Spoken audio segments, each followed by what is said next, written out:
एक दरख्त पर एक कोयल अपने दो बच्चों के साथ रहती थी। उस कोयल की आवाज़ बहुत खूबसूरत थी। वो बहुत प्यारा गाना गाती थी। और उसी दरख्त के पास एक तोता रहता था। वो तोता हमेशा उसका गाना सुनकर बहुत खुश होता था और जब भी वो गाना गाती वो बैठ के सुनता रहता था। एक दिन तोता उसे बोला, कोयल बहना, तुम्हारी आवाज बहुत प्यारी है। क्या तुम मुझसे दोस्ती करोगी? मैं रोज तुमसे गाना सुना करूंगा और तुम्हारे लिए फल और फ्रूट लेके आया करूंगा। उसकी बात सुनकर कोयल गुस्से में बोली, नहीं, मैं तुम्हारे साथ कोई दोस्ती नहीं करूंगी। तुम बहुत ही ज़्यादा बेसुरा गाते हो। तुम्हारी आवाज़ बिल्कुल प्यारी नहीं है और तुम्हारे ये रंग बिरंगे पंख मुझे बिल्कुल पसंद नहीं है। मैं तुम्हारे साथ दोस्ती किसी सूरत नहीं करूंगी। और तुम्हारी ये चोंच, ये टेढ़ी है, मुझे बिल्कुल पसंद नहीं है। लेकिन ये चोंच तो मुझे खाने में मदद करती है। इसी के साथ मैं फल और दूसरी चीजें तोड़ सकता हूँ। मैं इसी चोंच के साथ फल तोड़कर तुम्हारे लिए लाया करूंगा। नहीं, मुझे तुम्हारे किसी फल की ज़रूरत नहीं है।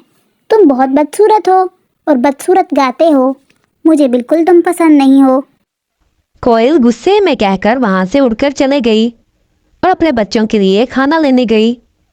कोयल को गए हुए बहुत देर हो गई थी।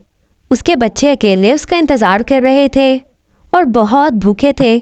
वो भूख से तड़प रहे थे। तोते ने जब ये सब कुछ देखा तो तोता उनके लिए एक अमरूद तोड़कर लाया और उसने आकर दोनों बच्चों को बहुत अच्छे से खाना खिलाया और उनका पेट भर गया। थोड़ी देर बाद तोते की आसमान पर नजर पड़ी। उसने देखा कि आसमान पर एक बड़ी सी चील उड़ती हुई जा रही थी। उसे खतरा महसूस हुआ कि वो बच्चों को उठाकर न ले जाए। उसने जल्दी से अपने दोनों पंखों के नीचे उन बच्चों को छुपा लिया। चील ने वहां कुछ नहीं देखा तो वहां से चले गई और यूं तोते ने उन बच्चों को भूखा मरने से भी बचा लिया और चील के हमले से भी बचा लिया। थोड़ी देर बाद जब कोयल वापस आई और उसने देखा कि तोता उसके घोंसले में है तो उसको बहुत गुस्सा आया और उसने गुस्से में आकर तोते को बहुत बातें सुनाई और उसको बहुत बेइज्जत किया। लेकिन कोयल के बच्चों ने उसको बताया कि तोते ने हमें किस तरह से खाने को दिया है। आप लेट हो गई थी तो हमें कुछ खाने को नहीं मिल रहा था और हम भूख से तड़प रहे थे। तोते मियाँ ने हमें आकर खाने को भी दिया और चील से भी बचाया। कोयल ने जब ये बात सुनी तो उसको एहसास हुआ और उसने तोते से माफ़ी मांगी और उसे कहा कि तुम बहुत ही अच्छे दिल के मालिक हो। मैंने बहुत बुरा सोचा था तुम्हारे बारे में। मुझे माफ़ कर दो। हम आज से दोस्त हैं।